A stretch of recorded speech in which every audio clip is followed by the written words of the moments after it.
राधिका, तुम मुझे छोड़कर नहीं जा सकती हो। मैं तुम्हारे बिना कैसे जीऊंगा। बिरजू एक गरीब मोची था जो अपनी छोटी सी झोपड़ी में काम करता था। ठंडी रातों में जब हड्डियां कांप रही होती थी, वह अपनी उंगलियों को सिकोड़े हुए जूतों को ठीक करने में लगा रहता था।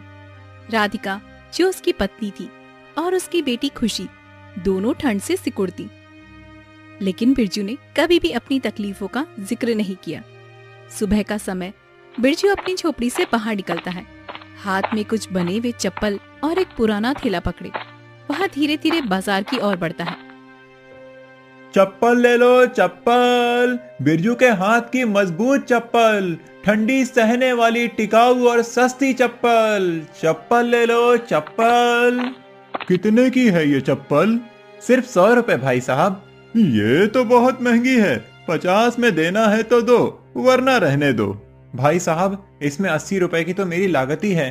सिर्फ 20 रुपए का मुनाफा रख रहा हूँ। अगर इतना भी नहीं होगा तो परिवार को क्या खिलाऊंगा? अच्छा ठीक है, मुझे नहीं लेना। वैसे भी इस ठंड में कौन चप्पल पहनता है, हम लोग जूते पहनते हैं। यहाँ कहते हुए ग्राहक आगे बढ़ जाता है। बिरजू के चेहरे पर थकान और चिंता के भाव साफ दिखते हैं, लेकिन वह फिर भी आवाज लगाता है। चप्पल ले लो, चप्पल। मजबूत और टिकाऊ चप्पल, बिरजू के हाथ की मेहनत। चप्पल ले लो, चप्पल। कुछ लोग आते हैं, लेकिन जल्दी ही मुंह फेर कर चले जाते हैं।